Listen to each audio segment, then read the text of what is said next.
it's time for our second SEC Spring Football Focus.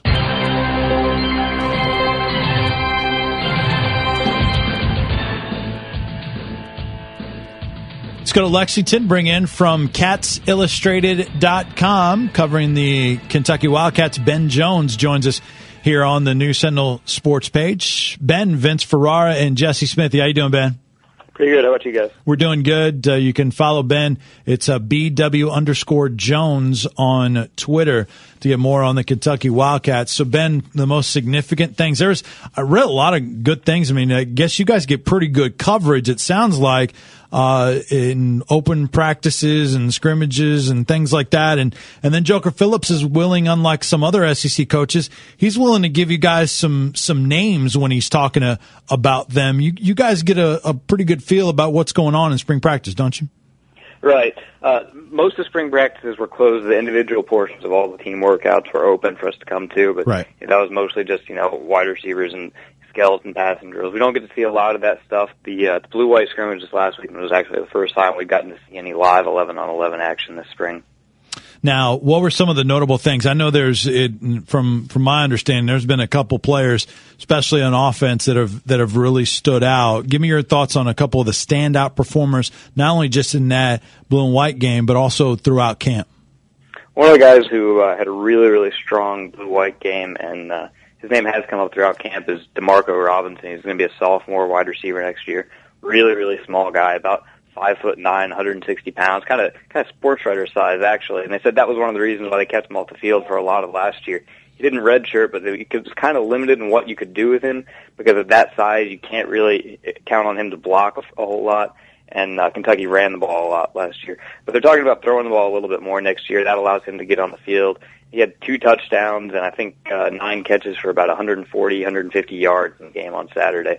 Another wide receiver, Darryl Collins, is a guy who redshirted last year as a freshman because of an injury. They were expecting him to play, but torn meniscus kept him out for the year.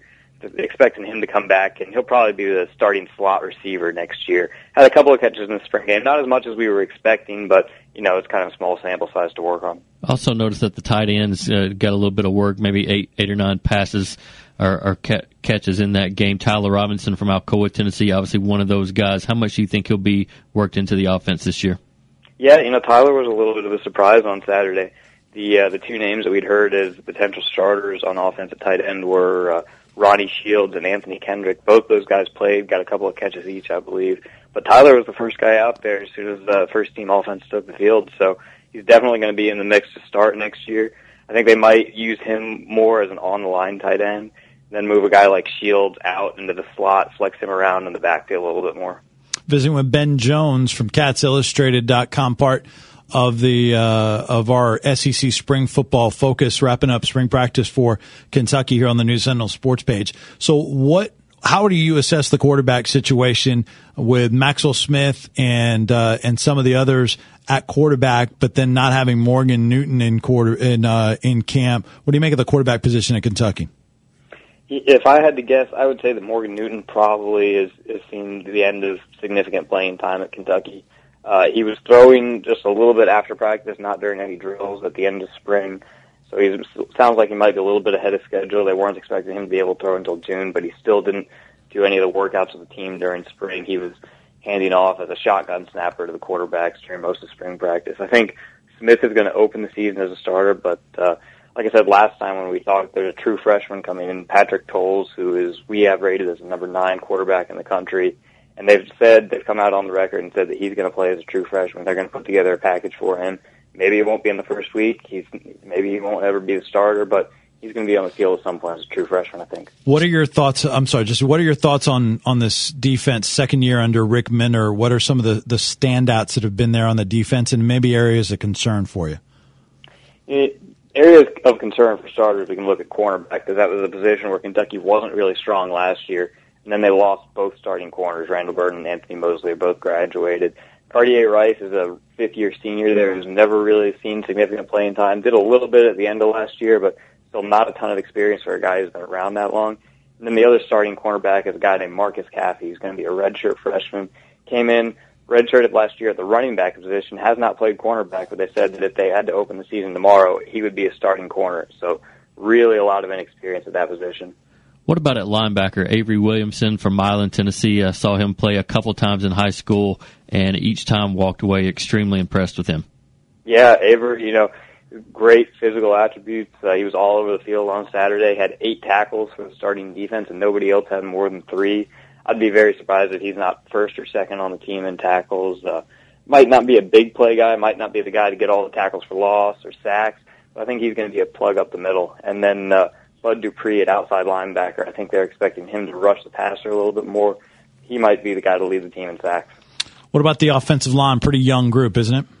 Yeah, one of the things Joker didn't mince words about during spring was that he did not like the depth on the offensive line.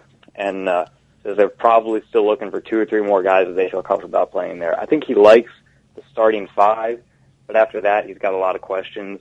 And, you can't go into a season with just 5 starting offensive linemen. Last year, Kentucky had 4 returning offensive linemen, and then 3 guys got hurt in fall camp before they even started the season. They're going to need to find probably 2 or 3 more guys. Maybe some of those guys are true freshmen who can help out a little bit.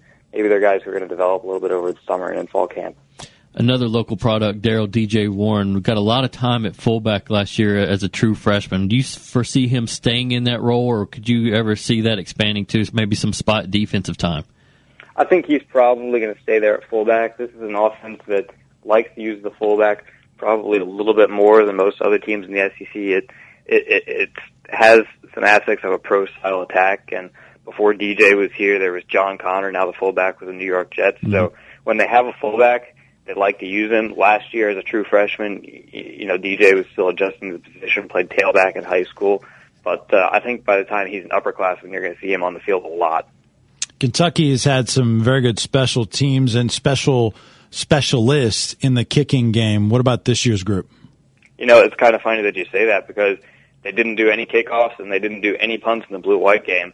Kickoff's not that unusual, just trying to prevent injuries, but the punters, Joker Phillips, has also said that their starting punter for the next year is probably not on campus right now. He's referring to Landon Foster, another Tennessee product, who's going to come in on probably from day one as a true freshman, be the starting punter. Going to have some big shoes to fill. Ryan Tadlochka is going to have a chance at the NFL probably as an undrafted free agent this year. And then before him, Tim Massey was the punter. He's now with the Green Bay Packers. Got to ask you about Mr. Cobble because it's fun to say. What kind of camp did he have? Mr. Cobble is, the nose tackle. He's the big defensive lineman in the middle of everything. They're really counting on him, Dante Rump, and Colin Zuku, 3 returning defensive linemen, to kind of set the tone there. And they really need those 3 guys to help out everywhere else on defense because you got 4 new starting linebackers, 2 new starting corners. So if the defensive line can put some pressure on there and do its job, it'll help everyone else kind of have a trickle-down effect on that defense. Just give me a quick number. What kind of win team is this Kentucky team, do you think? Gosh, it's so hard to say based on, just seeing the blue-white game. We haven't gotten to see much 11 on 11. Mm-hmm. But from what I've seen and looking at the schedule, it's hard to find probably more than 4 wins. It's certainly possible that they could go winless in the SEC. Just, based on looking at the schedule, are they going to beat Vanderbilt this year? They lost to Vanderbilt last year. Are they going to beat Tennessee in Knoxville? Or are they going to win in Columbia the first time they go and play Missouri? It's hard to find any wins there. Louisville has gotten a lot better in the non-conference, and they've got 3 cupcakes. So it's hard for me to imagine them only beating the 3 cupcake teams that they've scheduled, but it's also pretty tough for me to see them go into a bowl game this year. Wow, Ben, you know how the reaction was to Kentucky beating Tennessee up there. If they were to win down here, forget about it. How much is that still coming up, that win over Tennessee at the end of last year? It comes up a little bit. This time of year, people are still kind of buzzing about basketball, but people definitely haven't forgotten about that blue-white game on Saturday. They gave out posters of fans carrying Matt Rourke off the field on their shoulders. Wow. And then that baseball team is pretty good, too. I guess that's on people's mind up there also. Yeah.